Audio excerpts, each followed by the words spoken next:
जन्म याजसाठी देवा तुझी चरण सेवा साधावया।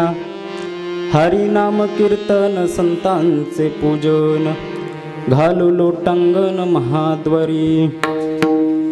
अलंकापूर पीठाधीश निवासी विश्वसंत ज्ञानोबराय वैराग्य भास्कर जगद्गुरु श्री तुकोबराय आदी करून सकल संतांच्या चरणी साष्टांग नमन करून ज्यांच्या दरबारामध्ये हा उत्सव सुरू आहे त्या पांडुरंग परमात्म्याला वंदन करून समोर बसलेला सर्व भगवान स्वरूप श्रोतृवृंदांच्या चरणी नतमस्तक होतो मायबाप आणि माझ्या कीर्तन रूपी सेवेस प्रारंभ करतो। विठ्ठल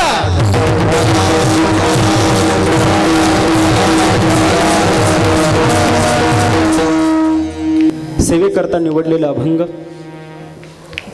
भगवान परमात्म्याचे अतिशय लाडके प्रिय भक्त जगाचा संसार सुखाचा व्हावा या करता आपल्या संसाराची राख रांगोळी करणारे पंचम वेद निर्माते वैराग्य राग रसिक वारकरी संप्रदायाच्या कळशस्थानी असणारे हिंदवी स्वराज्याचे संस्थापक राजाधिराज छत्रपती शिवाजी महाराजांचे धर्मगुरु जगद्गुरु श्री तुकोबराय यांचा हा अभंग असून या अभंगामधून जगद्गुरु श्री तुकोबराय पारमार्थिक प्रतिज्ञा करतात। विठ्ठल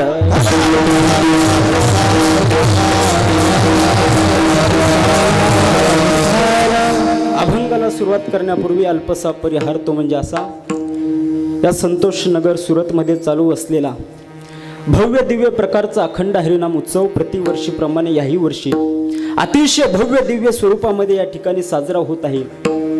आणि आजची ही 2 नंबरची कीर्तन रूपी सेवा 2 नंबरची म्हणा किंवा नंबर 2ची म्हणा कीर्तन रूपी सेवा माझ्या वाट्याला आली, ज्यांच्यामुळे तुमच्या दर्शनाचा आलेला हा सुवर्ण योग आहे ते आमचे परम मित्र श्री हरिभक्तपरायण गणेश महाराज चौधरी यांच्यामुळे तुमच्या दर्शनाचा आलेला योग। या सप्ताहाचं सुंदर असं आयोजन संयोजन ज्यांनी केलं ते श्री हरिभक्तपरायण अनिल महाराज, सुंदर असं नियोजन त्यांचे सहकारी सुंदर असं नियोजन या ठिकाणी केलेलं आहे। आणि या कीर्तनाकरता उपस्थित आमचे सर्व महाराज मंडळी हे या ठिकाणी उपस्थित आहे। सर्वांच्या चरणावरती या ठिकाणी अभिवादन करतो आणि माझ्या कीर्तन रूपी सेवेस प्रारंभ करतो। विठ्ठल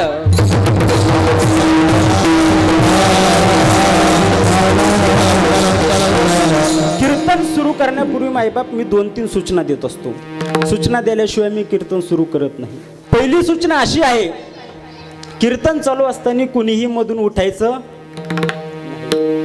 माझी दुसरी सूचना अशी आहे, कीर्तन चालू असताना आपापसामध्ये कुणी बोलायचं नाही। माझी तिसरी सूचना अशी आहे, कीर्तन चालू असताना सर्वांनी आपापले कर्णपिशाच सायलेंट करून ठेवले तरी चालतील। कर्णपिशाच समजलं का? कर्ण म्हणजे कान आणि पिशाच म्हणजे भूत, जे कानाचं भूत आहे ते सायलेंट करून ठेवलं तरी चालेल। माझी चौथी सूचना अशी आहे, कीर्तन चालू असताना कुणीही झोपायचं।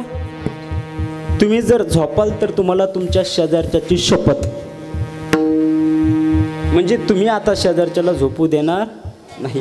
आणि माझी शेवटची सूचना अशी आहे मायबाप, मी ज्या वेळेस विठ्ठल विठ्ठल म्हणेल त्या वेळेस हाताने टाळी आणि मुखाने भगवंताचं नामस्मरण करायचं। विठ्ठल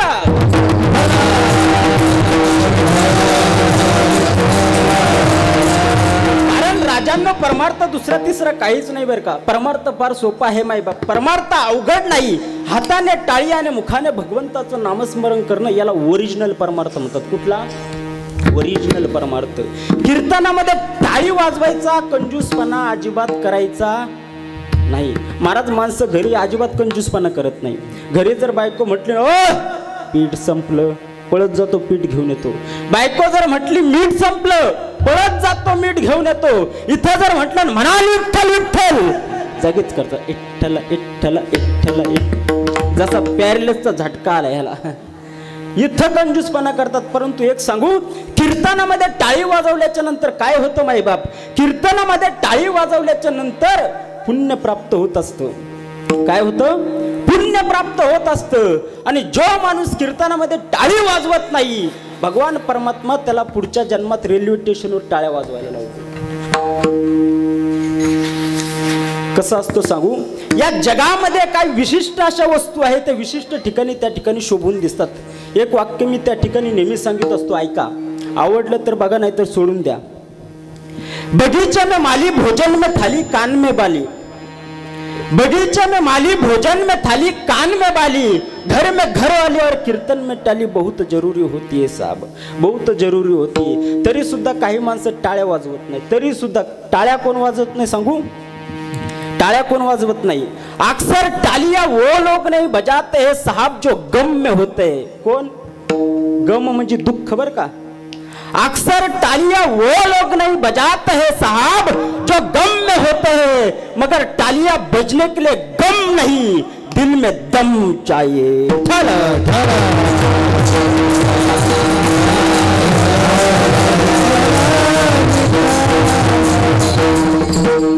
अभंग जगद्गुरु तुकोबाऱ्यांचा आहे. या अभंगामधून जगद्गुरु तुकोबाऱ्या पारमार्थिक प्रतिज्ञा करतात. अभंगाच्या साखळीमध्ये प्रवेश करत असताना मायबाप काही मुद्दे आपल्याला या ठिकाणी उपस्थित होतात. जीवसृष्टीमध्ये संत महात्म्यांना, साधू संतांना, थोर विचारवंतांना 3 प्रकारची माणसं पाहायला मिळाली. त्यापैकी काही कनिष्ठ स्वभावाचे असतात, काही मध्यम स्वभावाचे असतात, तर काही उत्तम स्वभावाचे असतात. थोडंसं वेगळ्या भाषेमध्ये सांगायचं झालं मायबाप तर काही आज्ञ असतात, काही प्राज्ञ असतात, तर काही सुज्ञ असतात. शास्त्रीय भाषेमध्ये सांगायचं झालं तर काही तामस वृत्तीचे असतात, काही राजस वृत्तीचे असतात, तर काही सात्विक वृत्तीचे असतात. मग जी कनिष्ठ स्वभावाची तामस वृत्तीची माणसं असतात ना, अशी माणसं आज्ञा असतात आणि अशी माणसं दुर्दैवाने अवज्ञा करतात. जी मध्यम स्वभावाची राजस वृत्तीची माणसं असतात, अशी माणसं प्राज्ञ असतात आणि अशी माणसं आज्ञा करतात. आणि जी भाग्यवान उत्तम स्वभावाची सात्विक वृत्तीची असतात, अशीच माणसं सुज्ञ असतात आणि अशीच माणसं प्रतिज्ञा करतात. विठ्ठल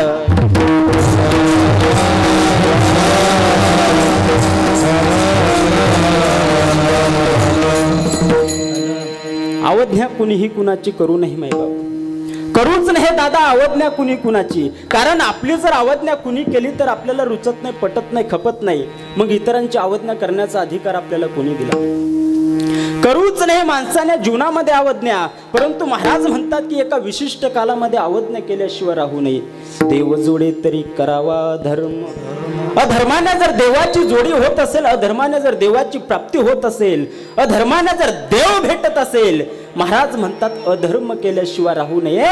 कारण काही ज्येष्ठांनी श्रेष्ठांनी मायबाप त्या ठिकाणी अधर्म केला. प्रल्हाद जनक विभीषण बंधू राज्य माता निंदू भरते केली. प्रल्हादाने पित्याची अवज्ञा केली, श्रीरामाच्या जोडी करता. भरताने मातेची अवज्ञा केली, श्रीरामाच्या जोडी करता.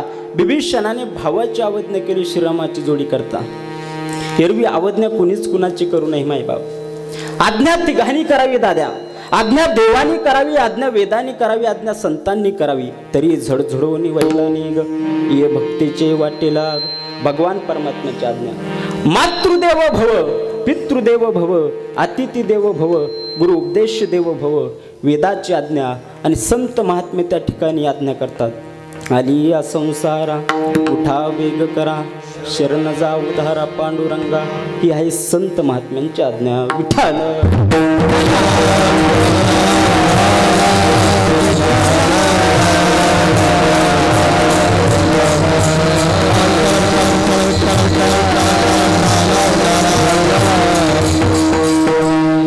आणि प्रतिज्ञा कुणी करावी माईबाप? अरे ज्यांच्यामुळे प्रतिज्ञाला प्रतिष्ठा प्राप्त होते ना, अशा श्रेष्ठांनी प्रतिज्ञा करावी, नाही तर प्रतिज्ञा करूच नाही. कारण भल्या भल्यांच्या प्रतिज्ञा मायबाप त्या ठिकाणी पूर्ण झाल्या नाही. अरे 14 चौघड्याचं राज्य होतं, इंद्रजितासारखा मुलगा होता, कुंभकर्णासारखा बंधू होता, असं ऐश्वर्य होतं. बांधवांनो आपल्या कल्पने सुद्धा बसू शकत नाही असं ऐश्वर्य त्या राजा रावणाकडे होते. अरे स्वतःच्या ऐश्वर्याचा त्याग करणारे जगद्गुरु तुकोबाराय रावणाच्या ऐश्वर्याचं वर्णन करतात. लंके माझे घरे किती ते ऐका, सांगत असे संख्या जैस. 5 लक्ष घरे पाषाणाची, जेते 7 लक्ष ते विटेबंदी. कोटी घरे जेते काशा आणि तांब्याची, शुद्ध कांचनाची 7 कोटी. 7 कोटी घरं रावणाकडे कशाची होती? कशाची? सोन्याची. सोन्याची. मी सहज बोललो, तुम्ही सुद्धा सहज ऐकलं. थोडासा गांभीर्याने विचार करा माय बाबा. इथं आपल्याला एक बंगला बांधायचा म्हटलं तर बँकेचं लोन काढावं लागतं.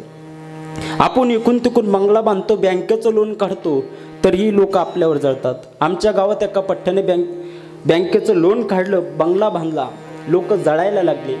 म्हणून त्याने घरावर एक सुंदर वाक्य लिहिलं. ते वाक्य असं होतं माय बाप, जलोमत बंगला लोन पे है.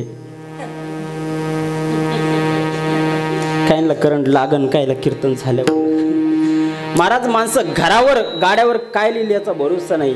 एका पठ्ठ्याने गाडीवर मागून नाव टाकलं, सावन को आने दो. त्याची गाडी टोल नाक्यावर थांबली, मागून एक गाडी आली, त्याच्या गाडीला धडक दिली. समोरचा उतरला, मागच्याला शिवाय देऊ लागला, मूर्खा तुला अक्कल, तुला कॉमन सेन्स, तुला काय समजतं की नाही, माझ्या गाडीला धडक का दिली. हा म्हटलं तुझ्या गाडीवर मागून नाव काय टाकलेलं आहे. तो म्हटला सावन को आने दो. हा म्हटला मग आपल्या गाडीवर समोरून नाव काय आहे ते बघ. महाराज याच्या गाडीवर समोरून नाव होतं आया सावन झुमके. एका पठ्ठीने तर ट्रॅक्टरवर नाव टाकलं, ज्याच्यावर कर्ज तोच खरा मर्द. ए रे मर्द. मी त्याला सहज म्हटलं काय रे दादा तू असं नाव काय टाकलं. म्हणे महाराज आपला केसन केस कर्जात बुडालेला आहे. अरे म्हटलं मग तुला टेन्शन बिन्शन येत नाही का. म्हणे महाराज द्यायचंच नाही तर टेन्शन घ्यायचं कशाला. महाराज माणसं कशावर लोन काढल्याचा भरोसा नाही बरं का. एक बायको आपल्या नवऱ्याला म्हटले, अहो आपलं लग्न होऊन 3-4 वर्ष झाले, परंतु तुम्ही अजूनपर्यंत मला मोटरसायकलवरतीच फिरवता. तुम्ही अजूनपर्यंत मला 4 व्हीलर आणून दिली नाही, परंतु या महिन्यामध्ये मी तुमचा अजिबात ऐकणार नाही. या महिन्यामध्ये आपल्या दारामध्ये 4 व्हीलर उभा राहिली पाहिजे. तो म्हटला अगं आपली परिस्थिती नाही 4 व्हीलर घ्यायची, आपण फक्त लोकांच्या बघायचं गप बसायचं.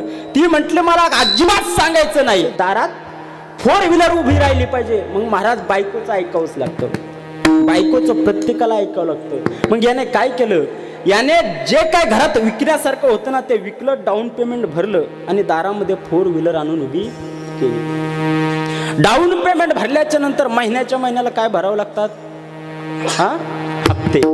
एक हप्ता थकला, दुसरा हप्ता थकला, तिसरा हप्ता थकला, चौथा हप्ता थकला. शेवटी बँकेवाले आले, गाडी घेऊन गेले. मग त्यावेळेस हा कपाळाला हात लावून बसला आणि त्यावेळेस म्हणू लागला, हे जर मला अगोदर माहित असतं. काय, एखादी वस्तू लोन वरती घेतल्याच्या नंतर तिचे हप्ते न भरल्याच्या नंतर ती जर बँकेवाले घेऊन जातात, हे जर मला अगोदर माहित असतं तर मी लग्नावर सुद्धा लोन काढलं असतं. महाराज माणस ही तुमची आमची परिस्थिती, पण रावणाची अशी परिस्थिती होती का नाही. महाराज रात्रीच महाराजांनी सांगितलं, रावणाला किती बायका होत्या, 80,000. सोपा खेळ नाही महाराज. आम्हाला एक सांभाळणं होत नाही.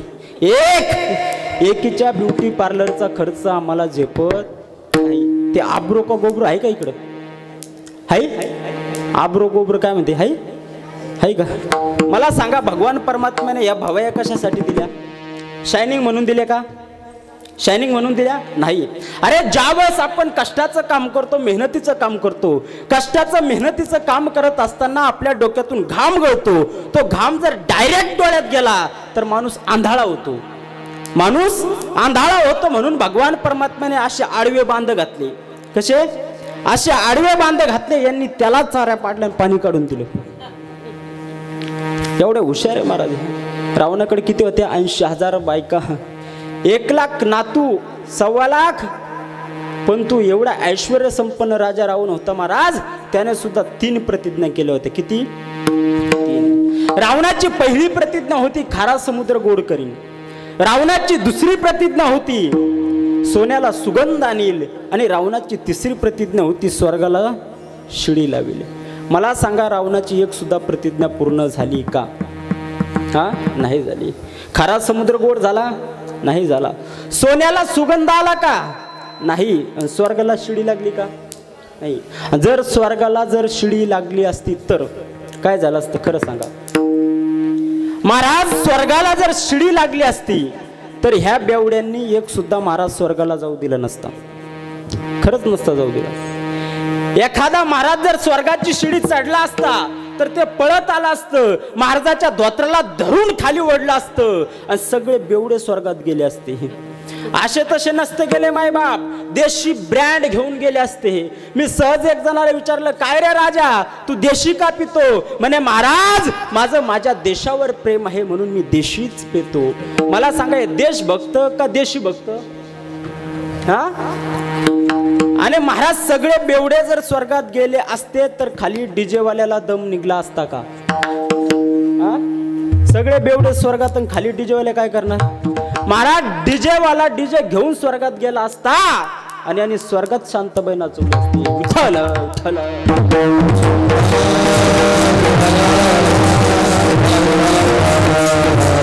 म्हणून मायबाप प्रतिज्ञा कुणीही करून चालत नाही. प्रतिज्ञा कुणीही करून चालत नाही. आणि भीष्माचार्यांचं नाव घेतल्याबरोबर प्रतिज्ञेला त्या ठिकाणी प्रतिष्ठा प्राप्त होते. भीष्मपण केला खरा धनुर्धरा रक्षेला. भीष्माचार्यांची प्रतिष्ठा प्राप्त होते. माईबाप प्रतिज्ञा केली माझ्या छत्रपती शिवाजी महाराजांनी. छत्रपती शिवाजी महाराजांनी 15 एप्रिल 1645 रोजी छत्रपती शिवाजी महाराजांनी 18 पगड जातीचे मावळे रोहिडेश्वराच्या मंदिरामध्ये एकत्रित केली. त्यामध्ये येसाजी कंक, तान्हाजी मालुसरे, सूर्याजी मालुसरे, नेताजी पालकर, बाजीप्रभू देशपांडे आणि बाजी जेध्यांसारखे वृद्ध सुद्धा होते. आणि एवढ्यामध्ये बाजी जेधे समोर आले. बाजी जेधे बोलतात की माझ्या वीरांनो, इथून मागे आपण शैलीचं जीवन म्हणून जीवन जगलो, परंतु आता शैलीचं जीवन जगण्यास आपल्याला मान्य नाही. इथून पुढे जीवन जगायचं तर ते वाघाचं जीवन जगायचं. कशाचं जीवन जगायचं?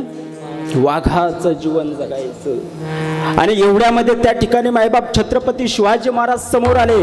आणि छत्रपती शिवाजी महाराज बोलतात की माझ्या वीरांनो, सुलतानी सत्तेला टक्कर देणं सामान्य कर्म नव्हे. सुलतानी सत्तेला टक्कर देणं सामान्य कर्म नव्हे. सुलतानी सत्तेला टक्कर देणं म्हणजे आपल्या मरणाला भिडण्यासारखं आहे.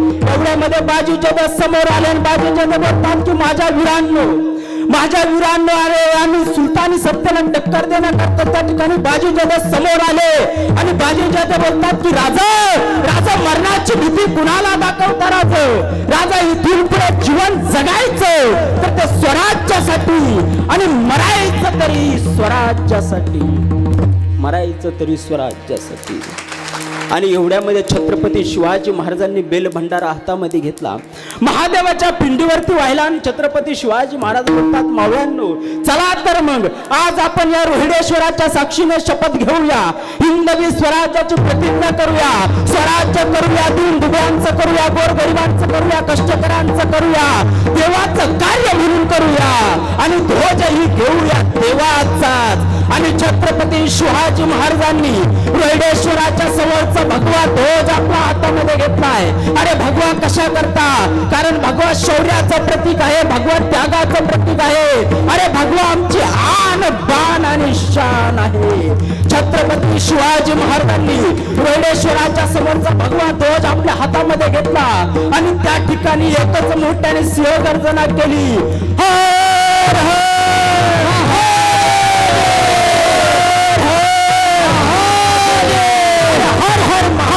शिवगर्जना झाली. आणि छत्रपती शिवाजी महाराजांनी त्या ठिकाणी मोठ्याने शिवगर्जना केली. आणि शेकडो वर्षानंतर सह्याद्री खदखद असला. अरे पंढरपूरचा पांडुरंग परमात्मा विठ्यावरती दया नाचला. आळंदीतली ज्ञानोबाराची समाधी आनंदाने डोलायला लागली. देहूच्या रावळामध्ये माझ्या जगद्गुरु तुकोबाराने कीर्तनच मांडलं. आणि इकडे मात्र छत्रपती शिवाजी महाराजांनी रोहिडेश्वराला रक्ताचा अभिषेक घातलाय. अरे रक्ताचा अभिषेक आतापर्यंत कुणी घातलाही नाही आणि घालणारही नाही. आणि घातला असेल तर माझ्या मावळ्यांचा नाही, पण शत्रूच्या रक्ताचा अभिषेक घालून छत्रपती शिवाजी महाराजांनी हिंदवी स्वराज्याची प्रतिज्ञा केली. 1645 किती 15 एप्रिल 1645. आणि माईबाप ती प्रतिज्ञा त्या ठिकाणी पूर्णत्वाला सुद्धा नेली. म्हणून एक वाक्य मी त्या ठिकाणी नेहमी म्हणत असतो, युगे युगे असा पुन्हा पुन्हा व्हावा सह्याद्रीचा सिंह तो जिजाऊंचा छावा. युगे युगे असा पुन्हा पुन्हा व्हावा सह्याद्रीचा सिंह तो जिजाऊंचा छावा.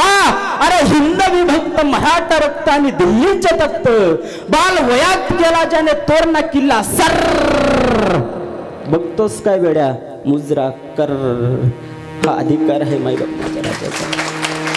म्हणून प्रतिज्ञा कुणी करून चालत नाही. प्रतिज्ञेला प्रतिष्ठा प्राप्त झाली पाहिजे. प्रतिज्ञाचे प्रामुख्याने 5 प्रकार पडतात. अर्थमूलक प्रतिज्ञा, स्वार्थमूलक प्रतिज्ञा, परार्थमूलक प्रतिज्ञा, परमार्थमूलक प्रतिज्ञा आणि अनर्थमूलक प्रतिज्ञा. प्रतिज्ञा करायची झाली तर परार्थाची करायची, प्रतिज्ञा करायची झाली तर परमार्थाची करायची. परंतु अनर्थमूलक प्रतिज्ञा मायबाप माणसाने जीवनामध्ये करू नये. अनर्थमूलक प्रतिज्ञा करू नये. परार्थाची प्रतिज्ञा माझ्या ज्ञानोबाऱ्या त्या ठिकाणी हरिपाठामध्ये करतात. अवघाची संसार सुखाचा करी आनंद भरे नातेने लोका, आनंद भरे नातेने लोका,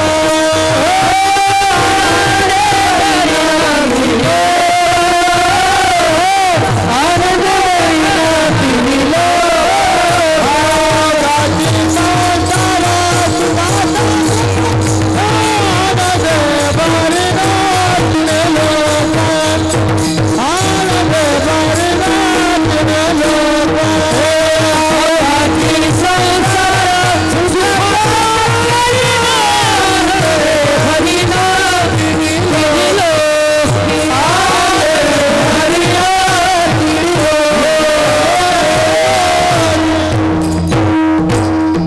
ज्ञानोबाऱ्या प्रतिज्ञा करतात. अवघाचे संसार सुखाचा करीन. त्या ठिकाणी ज्ञानोबाऱ्या बोलतात काय करीन मी? अवघाचा संसार कसा करीन? सुखाचा करीन. मग मायबाप संसार संसार संसार म्हणजे काय? घर गाडी बंगला पोरं सोर याला संसार नाही म्हटलं.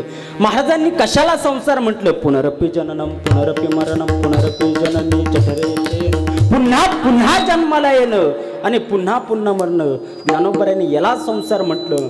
आणि ज्ञानोबाऱ्या बोलतात की तो संसार मी कसा करीन? सुखाचा करीन. ही ज्ञानोबाऱ्याची त्या ठिकाणी परार्थाची प्रतिज्ञा आहे. तर परमार्थाची प्रतिज्ञा माझे जगद्गुरु तुकोबराय अभंगाच्या पहिल्याच्या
Bye.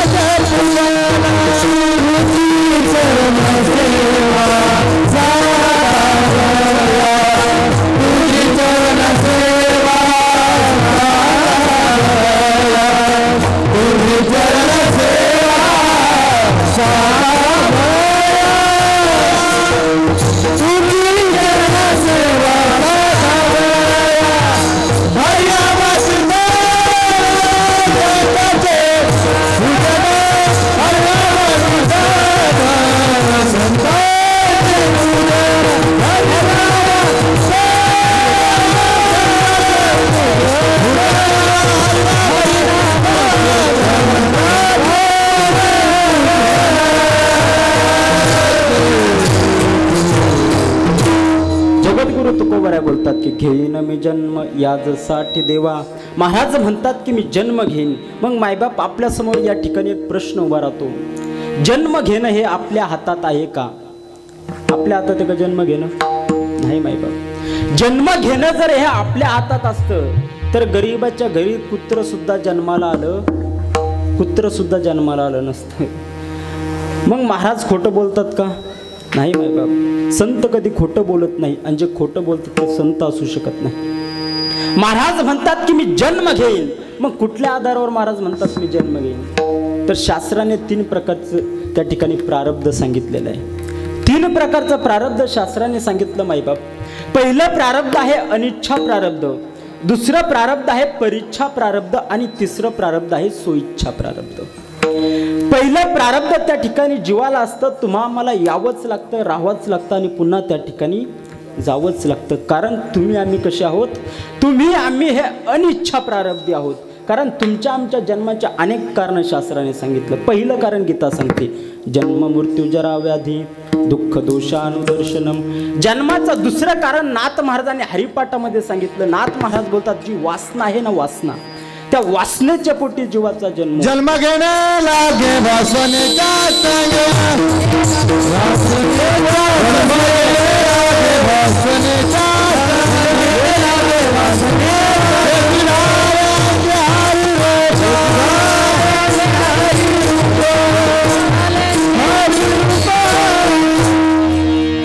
जन्म घेणे लागे वासनेच्या संगे. महाराज म्हणतात की ती वासना आहे ना, त्या वासनेच्या पोटी जीवाचा काय होत असतो? जन्म होत असतो. म्हणून त्या ठिकाणी मायबाप माणसाने मरत असताना भगवंताचं नामस्मरण नामचिंतन केलं पाहिजे. कारण भगवान परमात्मा गीतेमध्ये बोलतात की अंतकाले च मामेव स्मरण मुक्त्वा कलेवरम. भगवान परमात्मा त्या ठिकाणी गीतेमध्ये बोलतात की अंतकाळामध्ये जो माझं स्मरण करतोय मी त्या ठिकाणी त्याच्या स्वरूपाला प्राप्त होत असतो. परंतु महाराज माणसं मरत असताना माणसं देवाचं नाव घेत नाही का? घेते? नाही घेत. महाराज माणसं मरत असताना फक्त पैसा पैसा करतात. काय? जिवंतपणी पैसा आणि मरत असताना सुद्धा त्या ठिकाणी पैसा पैसा करतात. एक म्हातारं मरायला आलं. मग मरताना त्या ठिकाणी देवाचं नाव घ्यावं ना, परंतु ते देवाचं नाव घेत नव्हतं. ते नुसतं म्हणायचं पैसा पैसा पैसा, नुसतं पैसा पैसा करायचं. महाराज एक दिवस ते खॉटवरती पडलेलं आहे. खॉटवरती पडलेलं असताना त्याने आपल्या पोराला बोलून घेतलं आणि आपल्या पोराला सांगू लागला, हाजी शुक्लाम सुनते हो, मैंने जी वो अपना विकास जी है ना, उनके पास 20,000 रुपए है, लेके आना भला. वो अपने मधुसूदन जी है ना, उनके पास 10,000 रुपए है, वो भी लेके आना. ते पोरग म्हणतं, बाबा तुम्ही मरायला आला, मरताना पैसा पैसा काय करता? पैसा पैसा काय करता? नारायण नारायण म्हणा ना. काय? नारायण नारायण म्हणा ना. ते म्हातारा म्हणतो, वो नारायण क्या नारायण तेली का, उसके पास भी 5,000 रुपये, वो भी. ते पोरग म्हणतं, बाबा तेली का नारायण नाही म्हणे, मग देव देव देव देव देव.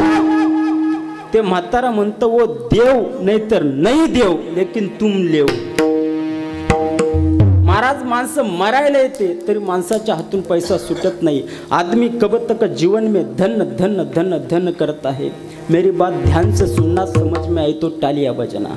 आदमी कब तक जीवन में धन धन धन धन धन करता है जब तक उसका निधन नहीं होता है, जब तक उसका निधन नहीं होता है. महाराज माणसं मरायला येते तरी माणसाच्या हातून पैसा सुटत नाही. म्हणून महाराज म्हणतात की जी वासना आहे ना, त्या वासनेच्या पोटी जीवाचा जन्म. तरी तपोबळे जन्म घेणे, तरी तपोबळे जन्म घेणे.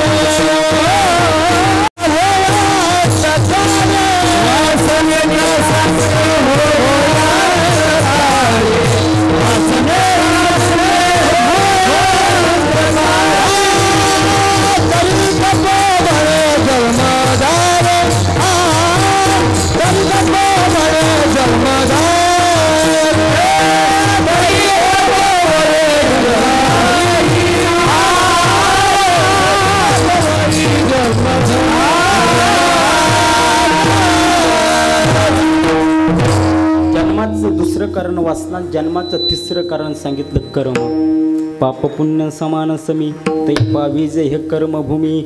मग मायबाप त्या ठिकाणी तुम्हा मला कर्म भोगण्यासाठी सुद्धा त्या ठिकाणी यावं लागतं. म्हणून मायबाप त्या ठिकाणी जीवन जगत असताना असं कर्म करावं की आपल्या कर्माचं हरित देवाला सुद्धा वाटलं पाहिजे. आपण मेल्याच्या नंतर निदान 5-50 वर्ष तरी आपलं नाव जिवंत राहिलं पाहिजे. असं कर्म त्या ठिकाणी माणसाने जीवनामध्ये केलं. अरे असं कर्म करावं राजा हो की आपण मेल्याच्या नंतर आपल्या दुश्मनाने सुद्धा आपलं कौतुक करावं. कोणी? दुश्मनाने. महाराज ज्यावेळेस छत्रपती शिवाजी महाराज गेले 1680 साली, त्यावेळेस एक मराठ्यांचा सरदार दिल्लीला धावून गेला, दिल्लीच्या दरबारामध्ये गेला. त्या दिल्लीच्या दरबारामध्ये सुवर्णाच्या तख्तावरती तो सुलतान बसलेला आहे. अंगावरती हिरवा मीमांस परिधान केलेला आहे, डोक्यावरती सुवर्णाचा मुकुट आहे, हातामध्ये त्या ठिकाणी जपमाळ आहे आणि त्याचा त्या ठिकाणी जप सुरू आहे. अल्लाहू अकबर, अल्लाहू अकबर असा त्या ठिकाणी त्याचा जप सुरू आहे. त्याचा जप सुरू असताना एक मराठ्याचा सरदार त्या ठिकाणी येतो आणि तो मराठ्याचा सरदार त्याला बोलतो की जहांपना जिस खबर को सुनने के लिए आपके कान तड़पते थे, जहांपना जिसको पकड़ने के लिए आपने जंग जंग पछाड़ है, लेकिन वो मराठों का सरदार छत्रपति शिवाजी राजा आपके हाथ नहीं लगा. लेकिन जहांपना वो खुश खबर मैंने आज आपके लिए लाई है. कौन सी खबर है? जहांपना वो मराठों का सरदार छत्रपति शिवाजी राजा आप इस दुनिया में नहीं रहा.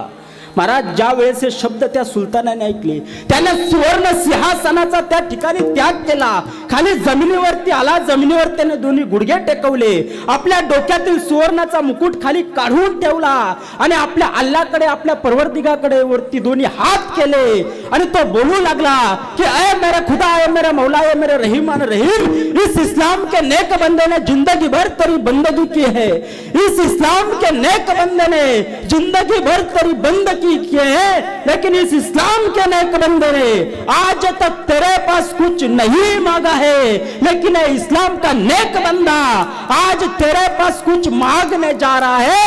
ए मेरे दोनों सल्तनत के मालिक, आज आप अपने जन्नत के दरवाजे को खुले रखना, आज आप अपने जन्नत के दरवाजे को खुले रखना, क्योंकि बहू बेटियों की इज्जत करने वाला राजा शिव छत्रपति तेरे पास आ रहा है. दुश्मन सुद्धा मायबाप त्या ठिकाणी माझ्या राजाचं कौतुक करत होते. म्हणून एक वाक्य त्या ठिकाणी मी नेहमी सांगत असतो, हवा वेगाने नव्हती, हवेपेक्षाही त्यांचा वेग होता. अरे हवा वेगाने नव्हती, हवेपेक्षाही त्यांचा वेग होता. अन्याय विरुद्ध लढण्याचा त्यांचा इरादा अनेक होता. असा जिजाऊ चाले छत्रपती शिवाजी महाराज लाखात नाही तर जगात त्या ठिकाणी राजांनी कर्म चांगलं केलं. म्हणून कर्म भोगण्याकरता तुमचा आमचा जन्म आहे. तुम्हा आम्हाला यावंच लागतं. भगवान परमात्म्याला यावं लागत नाही, भगवान परमात्म्याला आणावं लागतं. आणि याला रूपा बळे, आणि याला रूपा बळे, आणि याला रूपा बळे, आणि याला रूपा बळे, आणि याला रूपा बळे, आणि याला रूपा बळे, आणि याला रूपा बळे, आणि याला रूपा बळे, आणि याला रूपा, आणि याला रूपा बळे, आणि याला रूपा बळे, आणि याला रूपा बळे.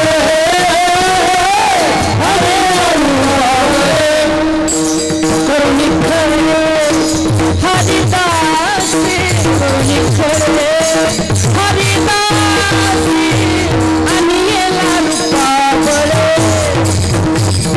आणि याला रूपा बळे, आणि याला रूपा बळे.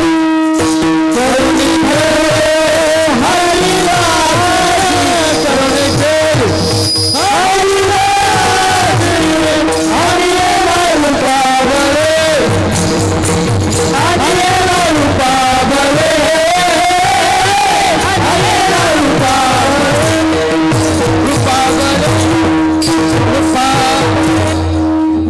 आणि येला रूपाबळे. त्या भगवान परमात्म्याला आणावं लागतं. प्रत्येक अवताराचं चिंतन करा मायबाप तुम्ही. भगवान परमात्म्याच्या काही ठिकाणी 10 अवतार सांगितले. मत्स्य, कश्यप, वरा, वामन, परशुराम, नरसिंह, रामकृष्ण, बुद्ध आणि कलंकी. काही ठिकाणी भगवान परमात्म्याचे 24 अवतार सांगितले. तर माझ्या नामदेवरायांनी अनंत अवतार सांगितले. अनंत अवतार घेसी भक्ताकारणे. भगवान परमात्म्याच्या प्रत्येक अवताराचं चिंतन करा मायबाप. प्रत्येक अवतारामध्ये त्या भगवान परमात्म्याला आणावं लागलं. भगवान परमात्म्याने एक मोहिनी अवतार धारण केला होता. कुणाला मारण्याकरता? बस थोडा तुम्हाला इथंच सांगतो म्हणजे लक्षात येईल. काय झालं, भगवान शंकरांना रोज पूजेकरता भस्म लागायचा. म्हणून भगवान शंकरांनी त्या ठिकाणी भस्मासुराला निर्माण केलं. मग तो भस्मासूर काय करायचा, रोज त्या ठिकाणी मशानभूमीमध्ये जायचा आणि ताज्या चितेचं भस्म आणून भगवान शंकरांना द्यायचा. असे बरेच दिवस निघून गेल्याच्या नंतर एक दिवस तो भस्मासूर भगवान शंकराकडे आला आणि भगवान शंकरांना सांगितलं की देवा, आता जवळपास कोरोनाचे पेशंट कमी झाले आणि माणसं आता रोज मरत नाही. आणि जरी रोज मरत नाही, जरी मेले तरी माणसं त्या ठिकाणी त्यांना जाळत मशानभूमीमध्ये जाळत नाही. कारण आता मोठमोठ्या शहरामध्ये माणसं जाळायच्या मशिनी आल्या. कळलं? कारण सध्या महाराज जमाना बदलला ना. पूर्वीसारखं आता राहिलं का? नाही माही बाबा. आता माणसं जाळायच्या मशिनी आल्या. तो भस्मासूर म्हटला तुम्ही काही करा, मला असा वर द्या, मी ज्याच्या डोक्यावर हात ठेवीन तो जळून काय झाला पाहिजे, भस्म झाला. महाराज भगवान शंकर म्हणजे भोळं दैवत. भगवान शंकरांनी लगेच तथास्तु म्हटलं. आणि तथास्तु म्हटल्याच्या नंतर हा भस्मासूर जायचा, रोज एकाच्या डोक्यावरती हात ठेवायचा. डोक्यावरती हात ठेवल्याच्या नंतर त्या ठिकाणी भस्म आणायचा आणि भगवान शंकरांना पूजे करता द्यायचा. अशा बऱ्याच दिवस निघून गेल्याच्या नंतर त्या ठिकाणी भस्मासूर रस्त्यावर उभा राहिला होता. त्या रस्त्याने नारदजी चालले होते. नारदजी जात असताना भस्मासुराने नारदजीला विचारलं, नारदजी कुठे चालले? म्हणे काय नाही, चाललो फिरायला. म्हणे आज तुमच्याकडे काम आहे. म्हणे काय? म्हणे आज तुमचं भस्म त्या ठिकाणी भगवान शंकरांना द्यायचं. नारद म्हटला, अरे बेटा, मला मारून तुला काय भेटणार आहे? मला मारून तुला काय भेटणार? अरे माझ्याकडे आहेच काय, एक चिपळी आणि एक विना. मला मारून तुला काय भेटणार आहे? म्हणे मग काय करू सांगा तुम्ही? अरे म्हणे किती दिवस कार्य करता म्हणून फिरणारे. म्हणे काय करू? अरे कर ना म्हणे बंडखोरी. आणि महाराज माणसाची बंडखोरी कधी सक्सेस होते? जोपर्यंत आपण समोर त्याच्या डोक्यावर पाय देत नाही तोपर्यंत बंडखोरी सक्सेस होत नाही. म्हणे मग? अरे तू ज्याच्या हाताखाली काम करतो त्यालाच मार ना. तो मेल्याच्या नंतर त्याचं सगळं कोणाचं होईल? म्हणे माझं. महाराज फिरला ना तो भस्मासूर. तो थोडी महाराज होता न फिरायला. भस्मासूर फिरला महाराज. तो भस्मासूर कोणाच्या पाठीमागे लागला? भगवान शंकराच्या. भगवान शंकराच्या पाठीमागे लागल्याच्या नंतर त्या ठिकाणी भस्मासूर, भगवान शंकर पुढं भस्मासूर मागं, भगवान शंकर पुढं भस्मासूर मागं. त्या ठिकाणी भगवान शंकर त्या ठिकाणी ब्रह्मदेवाकडे गेले. ब्रह्मदेवाला विनंती केली, देवा काही करा परंतु या ठिकाणी मला या भस्मासुराच्या तावडीतून वाचवा. ब्रह्मदेव म्हटले आपण काही करू शकत नाही. तुम्ही एक काम करा, तुम्ही भगवान विष्णूकडे जा.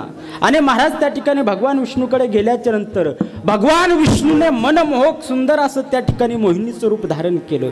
ज्या रस्त्याने हा भस्मासूर पळत होता त्या रस्त्यावर जाऊन त्या ठिकाणी ती मोहिनी उभी राहिली. आणि उभी राहिल्याच्या नंतर भस्मासूर पळत होता आणि पळता पळता भस्मासुराने त्या मोहिनीकडे पाहिलं. तिचं ते सुंदर मनमोहक रूप पाहून तो भस्मासूर त्या ठिकाणी जागीच थांबला आणि त्या मोहिनीकडे पाहतच राहिला. बऱ्याच वेळ पाहिल्याच्या नंतर त्यावेळेस मोहिनीच्या लक्षात आलं, घेऊ आपल्याकडेच पाहतो. मग त्यावेळेस त्या मोहिनीने त्या भस्मासुराला विचारलं, काय रे काय बघतोस? मोहिनी म्हटली, कुठं काय बघतोस? बस. भस्मासूर म्हटलं कुठं काय? मोहिनी म्हटली, काय रे काय बघतोस? भस्मासूर म्हटलं कुठं काय बघतोस? मोहिनी म्हटली, मागापासून डोळे वाटारून बघतोस ते. भस्मासूर म्हटलं, तुला कसं कळेल मी तुझ्याकडेच बघतो म्हणून? मोहिनी म्हटली, मी माझ्या डोळ्याने बघितलं. भस्मासूर म्हटलं, मग तूच कशाला बघतेस? तुला नसं आवडत तू नको बघू. असं म्हटली का?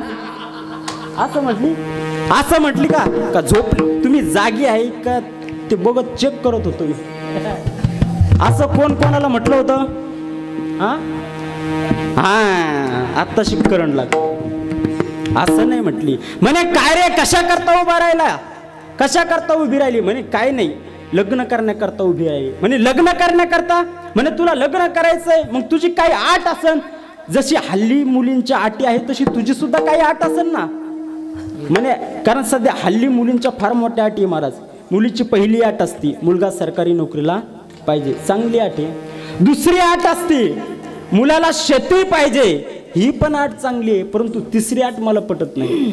मुलाला नोकरी पाहिजे, शेती पाहिजे, पण आमची मुलगी तुमच्या शेतात जाणार नाही. मग शेत काय गुंठा गुंठा इकून खायला पाहिजे का? हा? म्हणे सांग तुझी काय आट आहे? म्हणे काही नाही, जो माझ्यासारखा नाचून दाखेल मी त्याच्या सोबत लग्न करीन. मग त्या ठिकाणी महाराज मोहिनी नाचायला लागली. नाचता नाचता गुडघ्यावरती हात ठेवले, भस्मासुरांनी गुडघ्यावरती हात ठेवले. मोहिनीने कमरेवरती हात ठेवले, भस्मासुरांनी कमरेवरती हात ठेवले. मोहिनीने खांद्यावरती हात ठेवले, भस्मासुराने खांद्यावरती हात ठेवले. मोहिनीने डोक्यावर हात ठेवले, भस्मासुराने डोक्यावर हात ठेवताच भस्मासूर त्या ठिकाणी संपून गेला. सांगायचा उद्देश असा, भगवान परमात्म्याला आणावं लागतं, भगवान परमात्म्याला आणावं लागतं, परंतु संत महात्मे मात्र स्वतःहून येत असतात. कारण संत महात्मे सोयीच्छा प्रारब्ध असतात. म्हणून महाराज म्हणतात की मी जन्म घेईन. कशा करता? तुझ्या चरणाची सेवा करण्याकरता जन्म घेईन. मग भगवान परमात्म्याने जगद्गुरु तुकोबराने विचारलं की का हो तुकोबर आहे, फक्त जन्म घेण्याकरता तुम्ही जन्म घेणार, फक्त चरणाची सेवा करण्याकरता तुम्ही जन्म घेणार आहात का? त्यावेळेस तुकोबरा बोलले की नाही. 3 प्रकारच्या प्रतिज्ञा महाराज अभंगाच्या दुसऱ्याच्या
कीर्तन संतांचे पूजन घालीन लोटांगण महाद्वारी.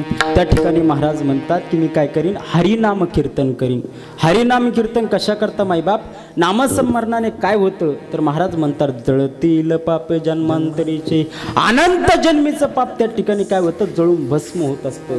ज्याप्रमाणे गवताचा गंज असतो, तृणाग्नी में समरस झाले, पैसे नामे केले जपता हरी, पैसे नामे केले जपता हरी,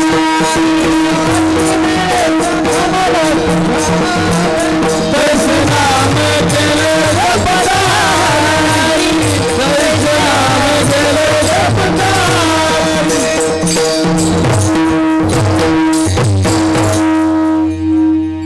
तृणाग्नीमुळे समरस झाले, तैसे नाम केले जपत हरी.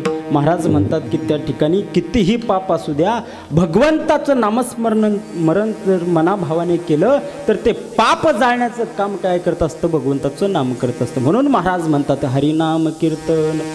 आणि दुसरी प्रतिज्ञा महाराज म्हणतात की संतांचं पूजन. संतांचं काय करीन मी? पूजन करीन. मग मायबाप त्या ठिकाणी संतांचं पूजन कशा करता, संतांचं पूजन कशा करतात, तर त्याचं कारण असं आहे, आपण त्या ठिकाणी काम, क्रोध, लोभ, मद, मत्सर ह्या विकाराने भरलेलो आहे. आपण जर डायरेक्ट देवापर्यंत गेलो तर देव आपल्याला स्वीकारत नाही. त्याच्याकरता आपल्याला अगोदर कुणाकडे जावं लागतं, संतांकडे जावं लागतं. संत विना प्राप्ती नाही, संत विना प्राप्ती नाही, संत विना प्राप्ती नाही, संत विना प्राप्ती नाही, ओ संत विना प्राप्ती नाही, संत विना प्राप्ती नाही,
संताशिवाय मायबाप त्या ठिकाणी देव भेटू शकत नाही महाराज. म्हणून म्हणतात संतांचे पूजन आणि घालीन लोटांगण महाद्वारी.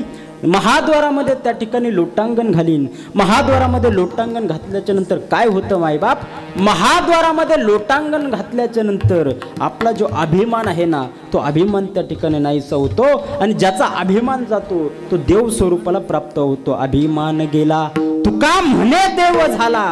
म्हणून महाराज त्या ठिकाणी प्रतिज्ञा करतात की घाली लोटांगण महाद्वारी. ही झाली जगद्गुरु तुकोबारायांची प्रतिज्ञा. आता जाता जाता जिजाऊ मा साहेबांची प्रतिज्ञा या ठिकाणी सांगतो आणि पुढे चालतो. विठ्ठल विठ्ठल.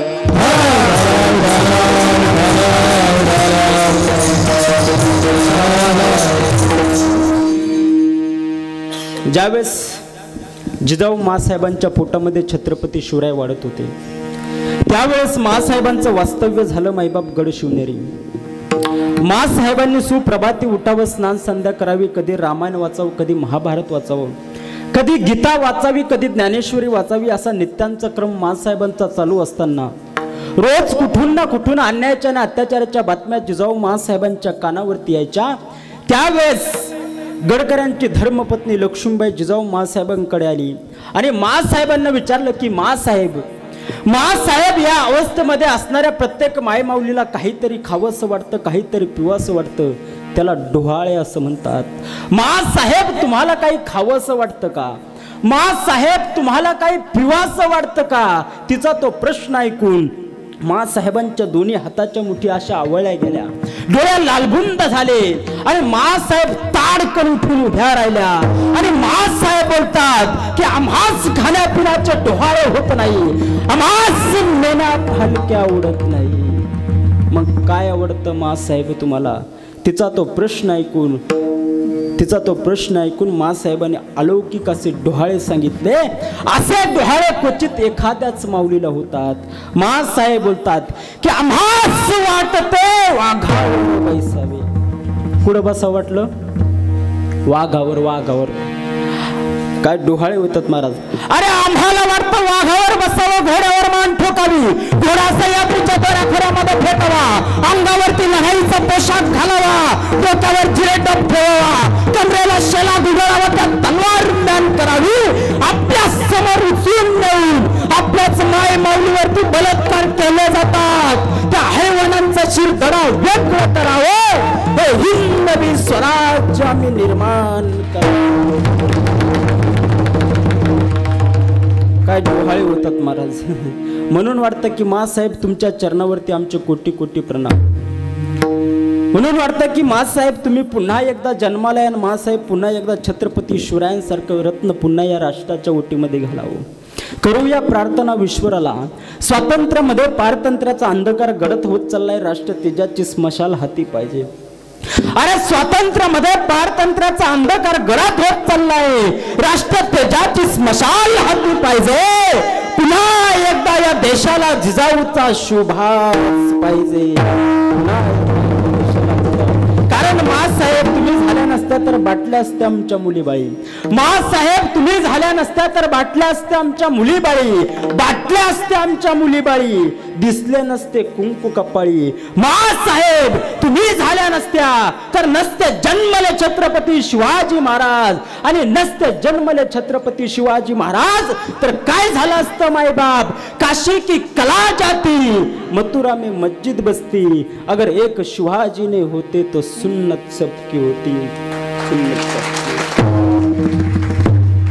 म्हणून आम्ही नुसतं म्हणतो महाराज, राजे तुम्ही पुन्हा जन्माला या, परंतु आमच्या घरात नाही, शेजारच्या घरात. मी म्हणतो राजे जन्माला घालू नका. अरे अगोदर माँसाहेब जन्माला घाला. ज्या दिवशी माँसाहेब जन्माला येतील ना त्या दिवशी राजे आपोआप जन्माला येईल. परंतु एक सांगू माय बाप, आमची माँसाहेब सकाळी 10 वाजता TV बघायला बसते. बिचारा शहाजी राजा घरी येतो, हाताने जेवण घेतो, तरी माँसाहेबांना पश्चाताप येत नाही. कसा शिवाजी राजा जन्माला येईल, कसा शिवाजी राजा जन्माला येईल. अरे संस्कार त्या काळामध्ये होते ज्यावेळेस आबाजी सोंडदेवांनी कल्याणच्या सुभेदाराची सून राजांच्या समोर उभी केली. तिचं मुसमुसणारं तारुण्य, गणित लावण्य, सौंदर्याची रूपवती असणारी ती स्त्री ज्यावेळेस राजांच्या समोर उभी करण्यात आली, त्यावेळेस राजांच्या मुखातून निघलेला उद्गार आहे, अशीच आमची आई असती सुंदर रूपवती तर आम्ही किती सुंदर झालो असतो. वदले छत्रपती. मायबाप नुसतं छत्रपतींच्या नावाचा T-शर्ट अंगात घालून चालत नाही. अरे छत्रपतींच्या नावाचा T-शर्ट अंगात घालायचा आणि खपाखप दारू प्यायची, असं जमत नाही मायबाप. अरे कधी कधी लाज वाटत असेल माझ्या राजाला. अरे कुणासाठी हे स्वराज्य निर्माण केलं मी. अरे आपल्यासाठी, आपल्या धर्मासाठी. टाच मारून जाल पुढे तर चिंधड्या उडविल राई राई एवढ्या, असं म्हणणाऱ्या त्या राजांची अवस्था मायबाप आज काय झाली. आज कुठलंही वर्तमानपत्र घ्या, व्हॉट्सअप घ्या, फेसबुक घ्या, रोज एक तरी बलात्काराची बातमी दिसते. अरे ज्यावेळेस राजाच्या पाटलांनी बलात्कार केला त्यावेळेस छत्रपती शिवाजी महाराज 14 वर्षाचे होते. वयाच्या 14व्या वर्षी छत्रपती शिवाजी महाराजांनी त्या राजाच्या पाटलाच्या हात पाय कलम केले आणि त्याची गाढवावरती धिंड काढली. गाढवावरती धिंड काढली. अरे रामायण वाचायचं कशासाठी, महाभारत सांगायचं कशासाठी. अरे एका स्त्रीची खोडी काढली, 14 चौघड्या दैत्यांचा यज्ञकुंड मांडला गेला. एका स्त्रीच्या पदराला हात लावला, 39,36,700 लोक मारले गेले. मायबाप आम्हाला जर त्या ठिकाणी स्त्रियांचा सन्मान करता येत नसेल तर त्यांचा अपमान करण्याचा सुद्धा आम्हाला काहीच त्या ठिकाणी काहीच हे नाही आम्हाला.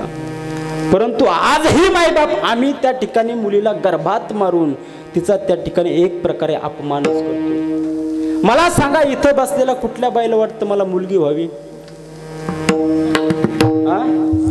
इथं बसलेला प्रत्येकीला वाटतं की मला मुलगाच व्हावा, प्रत्येकीला वाटतं. मग मला सांगा तुम्हा सर्वांनाच जर मुलं झाली तर तुम्ही तुमच्या मुलाला सुनबाई आणणार कुठून?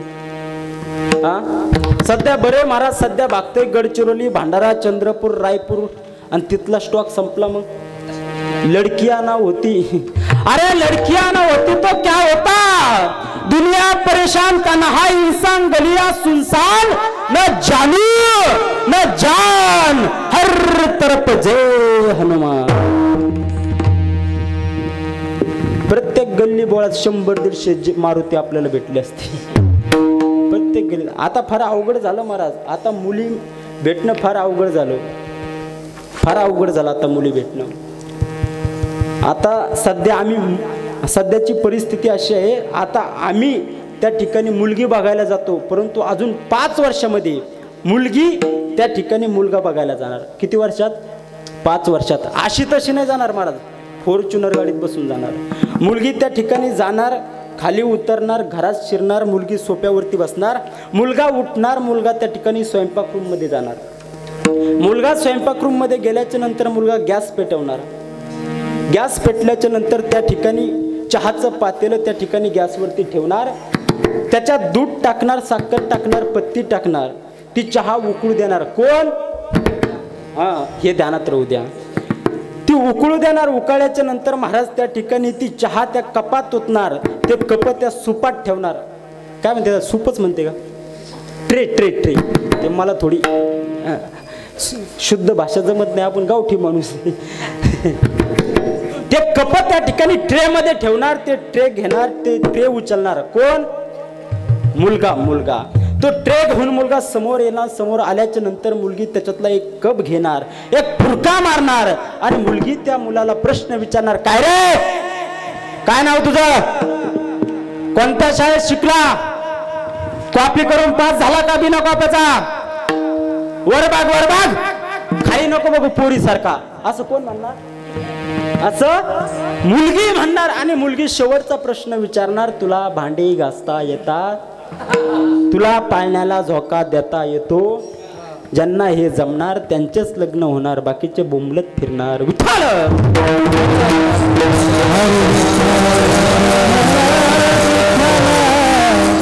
जिजाऊ माँसाहेबांचे डोहाळे सांगत होतो. मायबाप असे डोहाळे होत असताना, जिजाऊ माँसाहेबांना डोहाळे होत असताना रोज कुठून ना कुठून अन्यायाच्या ना अत्याचाराच्या बातम्या जिजाऊ माँसाहेबांच्या कानावरती यायच्या. त्यावेळेस जिजाऊ माँसाहेबांची तळपायाच्या आग मस्तकाला जायची. आणि एक दिवस जिजाऊ माँसाहेबांनी आपल्या दोन्ही हाताच्या मुठी अशा आवळल्या, दना दना दना दना आदिशक्तीच्या दारावरती आदळल्या आणि साथ घातली आदिशक्तीला. बळे बळे दार उघड, बळे बळे दार उघड, बळे दार उघड, मला मुलगा व्हावा म्हणून त्या ठिकाणी बळे पुत्र घाल ग माझ्या ओटीमध्ये, मी त्याला प्रतिभावान बनवील, शूरवीर बनवील, राम रायासारखा बनवील, कृष्ण परमात्म्यासारखा बनवील, वीर अभिमन्यूसारखा बनवील. ही आहे जिजाऊ माँसाहेबांची प्रतिज्ञा. आणि ती प्रतिज्ञा त्या ठिकाणी पूर्णत्वाला सुद्धा नेली. आणि 19 फेब्रुवारी 1630 रोजी हिंदवी स्वराज्याचे संस्थापक छत्रपती शिवाजी महाराजांचा जन्म झाला. विठ्ठल.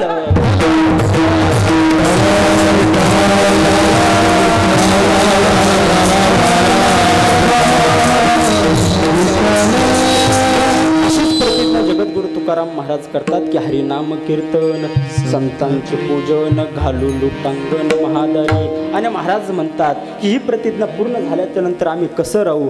अभंगाचं 3रं चरण.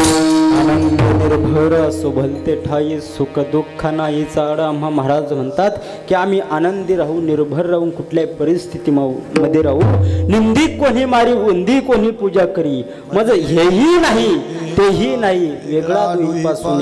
आणि महाराज म्हणतात त्याच्याकरता आम्हाला कुठल्याही प्रकारचं सायस करावं लागणार नाही. आणि कसायास न करी न धरियास, होईल उदास सर्व भावे. महाराज म्हणतात की आम्हाला त्या ठिकाणी कुठल्याही प्रकारचं सायस करावं लागणार नाही. आणि कसायास न करी न धरियास, कुठल्याही प्रकारचं त्या ठिकाणी आज धरावं लागणार नाही. कारण महाराज म्हणतात की आम्ही त्या ठिकाणी सर्व भावाने उदास होऊ.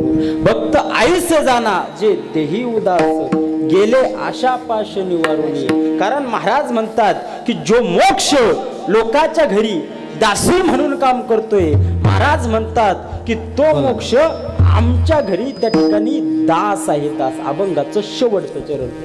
मोक्ष मोक्ष महागरी कामारी ये दासी, हमारी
से पुतना होय संग तुमसे पुकारने हरिनाम कीर्तन सम्मति पूजना हरिनाम कीर्तन सम्मति पूजना घालो लोटा बन महाद्वारी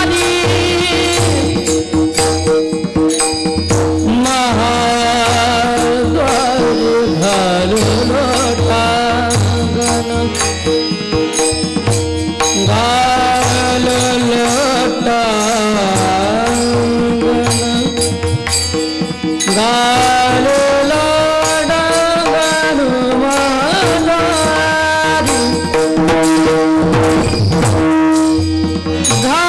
घालो लोटा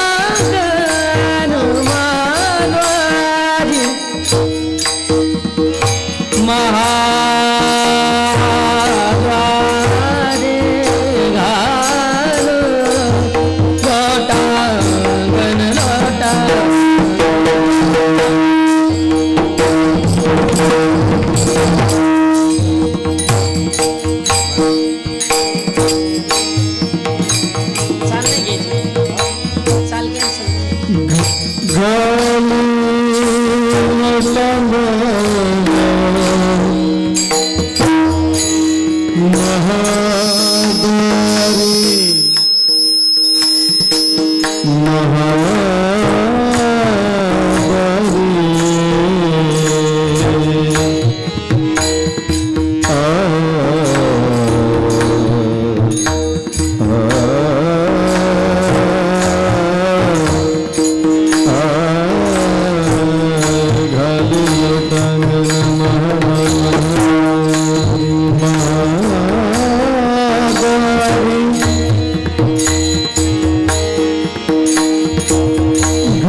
यथामती यथाकाश ज्याप्रमाणे माझ्या बुद्धीला सुचलं त्याप्रमाणे मी या ठिकाणी बोलण्याचा प्रयत्न केला. या अभंगाचा अर्थ असाच आहे अशी काही ग्वाही देत नाही. ज्याप्रमाणे माझ्या बुद्धीला सुचलं, गुरुवाऱ्यांचं ऐकलं त्याप्रमाणे मी या ठिकाणी बोलण्याचा प्रयत्न केला. जाता जाता फक्त 2-3 गोष्टी या ठिकाणी सांगणार आहे. अजून फक्त 5 मिनिटं तुमचे घेणार आहे, सेवेला पूर्णविराम देणार आहे. पहिली गोष्ट आहे, मायबाप हिंदू धर्माचं रक्षण करणं ही काळाची गरज आहे. कारण मायबाप या हिंदू धर्मावरती अनेक त्या ठिकाणी संकट आलेले आहेत. ये जमाना हिंदुओं को मिटा देना चाहता है, ये जमाना हिंदुओं को मिटा देना चाहता है, लेकिन इस जमाने में वो दम नहीं, क्योंकि जमाना हमसे पैदा हुआ है, हम जमाने से नहीं. अरे इस धर्म को मिटने की कोशिश लंकापति रावण ने की थी, इस धर्म को मिटने की कोशिश मथुरा के राजा कंस ने की थी, इस धर्म को मिटने की कोशिश औरंगजेब अफजल खान ने की थी. उनकी कब्र यही महाराष्ट्र में खुदाई गई, यही महाराष्ट्र में. परंतु मायबाप आपल्याला बाहेरच्या लोकांपासून धर्मापासून धोका नाही, आपल्याच धर्मातील काही नालायक लोकांपासून धोका आहे. मी एक वाक्य नेहमी सांगत असतो, हमें तो अपनों ने लूटा गहिरों में कहा दम था, हमें तो अपनों ने लूटा गैरों में कहा दम था. तुम गैरों की बात करते हो, हमने तो अपने ही आजमाए हैं. लोग कांटों से बच कर चलते हैं, हमने तो फूलों से जख्म खाए. म्हणजे आम्हाला जे आपले लोक आहे ना ते आपले लोक जास्त घातक आहे. म्हणून मायबाप हिंदू धर्माचं रक्षण करणं ही काळाची गरज आहे. दुसरी गोष्ट अशी आहे, आई वडिलांची सेवा करणं ही त्या ठिकाणी काळाची गरज आहे. कारण सगळ्यात पूज्य दैवत जर कोणतं असेल तर ते मायबाप आहे. मायबाप आई म्हणजे काय असते? आई मायेचा सागर, समृद्धाची घागर, चैतन्याचा जागर असते. आई भाजीतलं मीठ, वहीतलं विद्यापीठ, हक्काचं व्यासपीठ असते. आई पावसाच्या धारा, थंडगार वारा, मायेचा उभार असते. अरे आई ही आईच असते, नसते सांभाळणारी दाई. अरे असल्यावर कळत नाही आणि नसल्यावर मिळत नाही. अरे डोंगराच्या पलीकडे गेलेला सूर्य तुम्हा आम्हाला दिसू शकेल, परंतु एकदा मातीत गेलेली आई तुम्हा आम्हाला कधी दिसू शकणार नाही. अरे कौन सी चीज है जो यहाँ नहीं मिलती? सब कुछ मिलता है रे पगले, लेकिन माँ नहीं मिलती. सगळं काही मिळू शकेल मायबाप, आई वडील मिळू शकणार नाही. म्हणून आई वडिलांची सेवा करा. आणि जाता जाता मायबाप एकच त्या ठिकाणी सांगतो, दारू सारखं वाईट व्यसन करू नका. कारण मायबाप या दारूने आतापर्यंत कुणाचंच चांगलं नाही. दारू पिणारे बर्बाद झाले, दारू विकणारे बर्बाद झाले, दारूच्या कंपनीवाले दुबईला पळून गेले. समजा कीर्तन झाल्यावर समजा. या दारूने आतापर्यंत कुणाचंच चांगलं केलं नाही मायबाप. आणि खरं सांगू, सध्या मुलं जे दारू पितात त्याला मी तर पहिल्यांदा दोष कोणाला देईन सांगू का? त्यांच्या आईला दोष देईन. कारण आम्हाला पहिल्यांदा बाटलीची सवय त्यांनीच लावली. कारण ज्यावेळेस आम्ही लहान होतो त्यावेळेस त्यांनी आमच्या तोंडाला लावली दुधाची बाटली. आम्ही थोडं मोठं झालो, त्या ठिकाणी बालवाडीमध्ये जायला लागलो, मग आम्ही सुरू केली पाण्याची बाटली. आम्ही त्या ठिकाणी शाळेत जायला लागलो, मग आम्ही सुरू केली कोल्ड्रिंक्सची बाटली. कॉलेजला गेल्याच्या नंतर सुरू झाली बिअरची. नोकरीला लागल्याच्या नंतर त्यांनी सुरू केली रमची. महाराज या रमच्या बाटलीने तिजोरी आटली, रमच्या बाटलीने तिजोरी आटली. मग यांनी सुरू केली देशी बाटली. महाराज या देशी बाटलीने हाऊस फिटली, देशी बाटलीने हाऊस फिटली. मग त्याने सुरू केली गावठी बाटली. महाराज या गावठी बाटलीने आतडी फाटली, गावठी बाटलीने आतडी फाटली. शेवटी त्याला दवाखान्यात न्यावं लागलं. दवाखान्यात गेल्याच्या नंतर डॉक्टरनी सुद्धा लावली सलाईनची. सलाईनच्या बाटलीनेही काही झालं नाही. शेवटी त्याला वरतून द्यावी लागली रक्ताची बाटली. रक्ताच्या बाटलीने काही झालं नाही. शेवटी तो मेल्याच्या नंतर त्याच्या मड्यावर सुद्धा मारली सेंडची बाटली, अख्तरची बाटली. म्हणून मायबाप त्या ठिकाणी बाटलीपासून दूर राहा. अरे दारूच प्यायची तर कोणची दारू प्या? मी एक दारूचं नाव सांगतो, ती जर दारू तुम्ही पेली ना माईबाप तुमचं कल्याण झाल्याशिवाय राहणार नाही. अरे जाम पर जाम पीने से क्या फायदा, जाम पर जाम पीने से क्या फायदा, सुबह पियोगे रात को उतर जाएगी, लेकिन एक बार तो हरि नाम का प्याला पीकर देख, तेरी पूरी जिंदगी सुधर जाएगी, तेरी पूरी जिंदगी. दारू प्यायची तर हरि म्हणून दारू सारखं वाईट व्यसन करू नका. झालेली सेवा तुमच्या सर्व श्रोते माईबापांच्या चरणी या ठिकाणी अर्पण करतो. या करता उपस्थित सर्व आळंदीतले गुरुजन महाराज मंडळी, त्यामध्ये आमचे गुरुस्थानी असणारे यशवंत महाराज खामकर सुंदर अशी साथ दिली, त्यांनाही या ठिकाणी धन्यवाद देतो.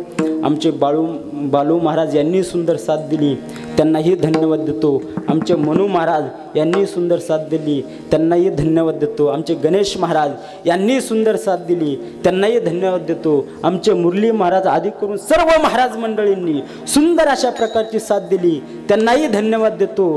पेटी मास्तरांनी सुंदर साथ दिली, त्यांनाही धन्यवाद देतो. तुम्ही म्हणाल महाराज तुम्ही सगळ्याला धन्यवाद देते आणि आम्ही तुमची 2 तास बडबड ऐकून घेतली.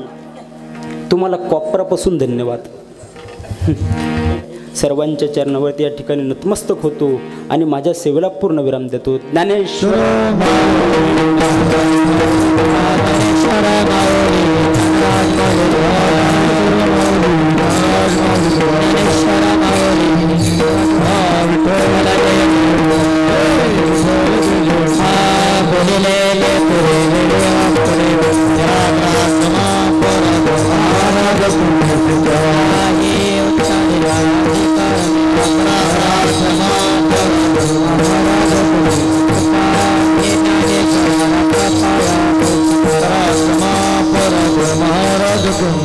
ज्ञानदेव तुकाराम